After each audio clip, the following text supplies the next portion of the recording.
תודה רבה על כל החיזוקים והמחמאות.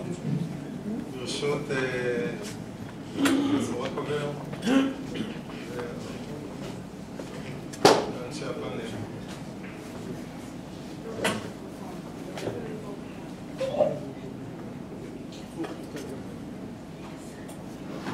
יש כאן אנשים שבאו בפאנל, אנשים שבאו מעולמות שונים, ולא ברור לי, אני מקדים את זה כהקדמה, לא ברור לי שנוכל למצוא מכנה משותף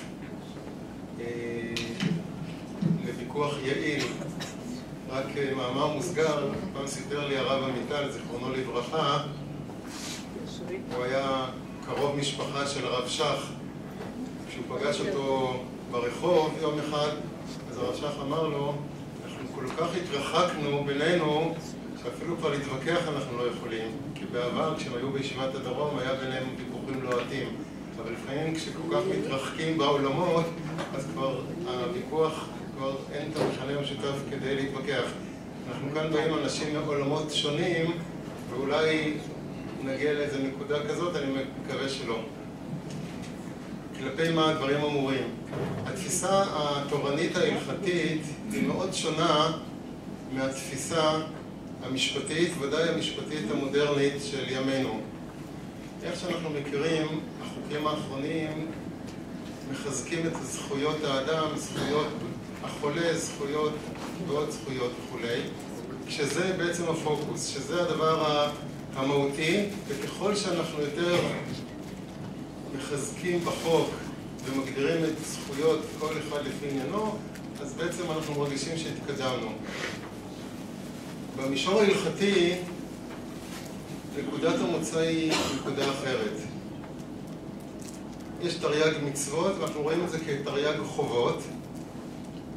יש חובות שבסופו של דבר ייתכן מאוד שהחובות האלה גם בעקיפין או ישירות יוצרות זכויות. הרמב"ם, כשהוא מדבר בהלכות אישות, אז הוא מתחיל אדם שנושא אישה מתחייב קודם כל ב10 דברים, אחר כך כתוצאה מזה יש לו גם 4 זכויות, אז כך ש4 זכויות. זאת אומרת שאנחנו, הדבר הראשון הוא שאנחנו דנים בחובות של האדם, חובת האדם בעולמו, זה ביטוי מוכר, ויכול להיות שכתוצאה מזה אנחנו גם מגיעים להבין מה הזכויות שנגררות מכך. ביחס לאדם לגופו, התפיסה התורנית אינה רואה שהאדם יש לו איזה רכוש. הגוף הזה איזה רכוש של הבן אדם. הגוף הוא איזה זכות שיש לו. שיש לו זכויות. כשאדם צריך להציג את מכסת הרכוש שיש לו, אז הבית וכדומה, נכסים כאלה ואחרים, הגוף שלו לא נחשב כחלק מהרכוש שלו. ויש מאמר מכונן, אני מניח שעסקו בו, של הרב זבין, שהוא קובע את זה כדבר יסוד, כאיזו נקודה מאוד בסיסית, שלאדם אין זכות על גופו לטוב ולמוטב. האדם יכול, כשאדם חייב, יש לו חובה, כמו שהתחלנו, יש חובה לשמור על גוף, יש חובה לדאוג לבריאות, ורפוא ירפא, מכאן שניתנה רשות לרופא לרפא, וגם חובה לאדם להירפא. אבל זה בגדר החובה, זה לא זכות של בן אדם על גופו. ולכן, לפי דרכו של הרב זבין, אין רשות לאדם להחליט, אני מוכן שתפגע בי, שתיתן לי מכות וכדומה, תפגע בי בפגיעה כזאת או אחרת, או אפילו הרבה מעבר לכך, אין לבן אדם זכות על גופו להחליט החלטות מרחיקות לכת, מה להוציא חלק מגופו. מכיוון שהכל נובע מכך שיש חובה על האדם לדאוג לכך לשלמות הגוף. כשהאדם לא דואג לשלמות הגוף, זכותה של החברה להתערב. הזכות הזאת היא קיימת בנושאים רבים. אני רק אביא דוגמה אחת שזה גם דוגמה שיש בה קצת קיצוניות, יש לנו חובה ידועה שאדם נימול בין 8 ימים. חובת הברית מילה זה לאבא, למול את בנו. אם האבא לא מל את בנו, אז אומרת הגמרא שיש חובה על בית הדין למולו. מה זה חובה על בית הדין למולו? אומר החתם סופר, לא הכוונה דווקא בית דין ספציפי, בעצם זה חובה על הציבור. רק הציבור הוא מגוון רחב של אנשים, אז מתנקז לנציגי הציבור שמופקדים על העניין הזה. נציגי הציבור שמופקדים על זה, הביטוי הוא בית דין. זאת אומרת שבית הדין רואים שחובה שהיא קיימת, חובה תורנית, הלכתית, לא מתבצעת, יש לבית הדין זכות להתערב, לתפוס יוזמה ולהתערב כדי שהדבר הזה יתבצע כראוי. באותה מידה, אם אדם אינו דואג לדברים בסיסיים בגופו, הוא לא רוצה לאכול, הוא רוצה להרעיב את עצמו, אז באותה מידה, מכיוון שיש חובה עליו לא לעשות כך, אם הוא נמנע מכך, אז בעצם הציבור כציבור חובתו, עכשיו זה לא הציבור כל אחד יתפוס יוזמה, אלא הנציגים שהתמנו לשם כך, זה מוטל עליהם לטפל בעניין הזה כדי שהאדם הזה לא יעשה דבר שגוי. עכשיו נשאל את עצמנו מהי זכות האדם על גופו, אז מההיבט התורני אנחנו לא אומרים שהאדם עצמו יש לו את האיברים שלו ואת חלקי הגוף שלו ואסור לאף אחד לגעת באיברים האלה כזכות האדם על גופו, אלא ככל שההתערבות היא התערבות שהיא בגדר חובה ומצווה שבעצם מוטלת עליו, וכשהוא לא יקיים אותה אז תהיה מוטלת על הציבור, אז הציבור צריך באמצעות נציגיו הלגיטימיים, לא כל אחד כמובן רשאי, לעשות את המעשה הזה, דוגמת ברית מילה שהזכרנו שזה גמרא במסכת קידושין. לכן, כשעוסקים בשאלה הזאת של הזנה בכפייה, אז הציבור מתערב פה התערבות לגיטימית, מכיוון שאין לאדם זכות, זה לא זכות קנויה, להרעיב את עצמו ולהמית את עצמו בדרך של רעב.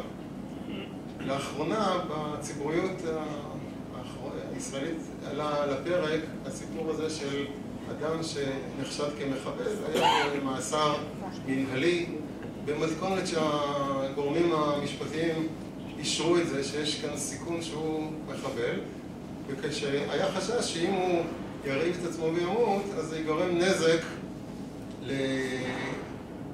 ביטחוני למדינת ישראל. אז אני כאן כרגע לא נכנס לשאלה האם השיקול הזה הוא נכון או לא מבחינת הנתונים העובדתיים. אבל אם במידה והאנשים שהוסמכו, גורמי הביטחון המוסמכים החליטו שאם הוא ימות, אותו מחבל, זה נזק ביטחוני לציבור. אז בנסיבות כאלה יש כאן שיקול נוסף.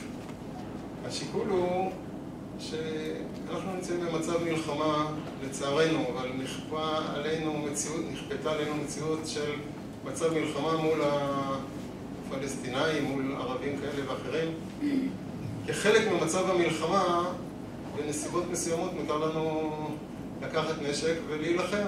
המלחמה ודאי גם הורגת אנשים, כשזה נעשה בדרכים הנכונות, וכשהורגים אנשים אז ברור שלוקחים להם את הזכות הבסיסית על גופם, על חייהם, פשוט מאבדים את חייהם.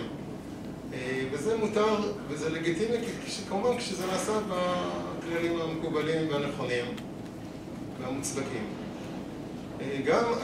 גם רשויות הביטחון רשאיות לומר שבמסגרת שיקולי מלחמה כנגד מחבלים, שחלק מהמלחמה שלהם זה להתאבד על ידי היעדר המאכל, על ידי שמרעיבים את עצמם, כשזה נעשה כשיקול, כאקט מלחמתי נגד מדינת ישראל, כמו שבמלחמה מותר בנסיבות המתאימות להרוג אנשים קל וחומר, שיהיה מותר להחיות אותם בעל כורחם. אם מותר לקחת מהם את החירות הבסיסית של חייהם, מותר ודאי להתערב, ומעבר לשיקול שדיברנו מקודם, גם השיקול הזה כשיקול של הליך מלחמתי לגיטימי, אבל כמובן שהליך מלחמתי לגיטימי, לא כל אחד יכול לעשות את זה על דעת עצמו, גם לא כל רופא רשאי על דעת עצמו, כמו שמלחמה כיבוש רבים שמי כיבוש, וכיבוש יחיד, זה רק מטבע לשון. זאת אומרת, אדם בודד או קבוצה בודדת, אין לה שום זכות לגיטימית להחליט עכשיו נכון להילחם במקום פלוני נגד אויב פלוני. זה חסר, זה על פניו נשלל מכל היבט שלא יהיה, כי מלחמה זה מלחמה שהציבור צריך, הציבור באמצעות המופקדים על הביטחון בציבור, הם מחליטים איזו מלחמה ומתי ומה אלה נסיבות, וכל מי שעושה את הדברים באופן פרטי, כמובן שזה נשלל מכל היבט שלא יהיה. אז כמובן שאם רוצים לאכוף על המחבל לא למות, ואנחנו אומרים זה שיקול של מלחמה, זה חלק מהמלחמה שלנו נגד המחבלים כדי שהוא לא ימות, אז זה כמובן צריך להיעשות על ידי הגורמים שמוסמכים להחליט אילו פעולות מלחמתיות נכונות, ושזה פעולה מלחמתית לגיטימית במסגרת תגובת נגד לפעולה המלחמתית שהמחבל הזה מנסה לעשות באמצעות הרעבתו.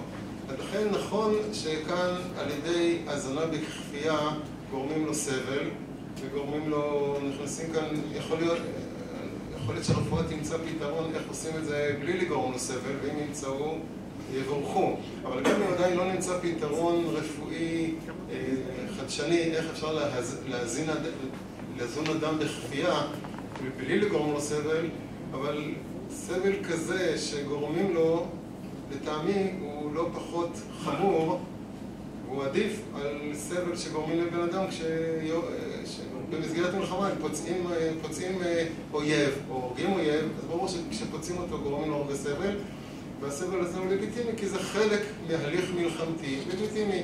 אז לכן כשעוסקים בשאלה של הזנה בכפייה של מחבל, שכל עניינו למצוא איזה דרך תקשורתית נחמדה מבחינתו ויעילה מבחינתו לתפוס כותרות, אז אם אנחנו נזון אותו בכפייה, זה לחלוטין לגיטימי, בלי שום, אני לא מרגיש עם זה בעיה כשזה יעשה על ידי הגורמים המוסמכים. ולכן, בניגוד למסלול הראשון שדיברתי עליו, שזה כתוב בדין, משהו יותר מקומי אולי, מלחמה זה דבר שהוא כלל ישראלי, כלל ארצי, אז כמובן שכאן צריכות להיות החלטות של המופקדים בדרגה הגבוהה ביותר על הביטחון, ושהם יבינו ויקבלו את כל המידעים הנכונים שאם המחבל הזה ימות, אכן זה ייגרם נזק, ואז אני לא רואה בזה בעיה לחלוטין.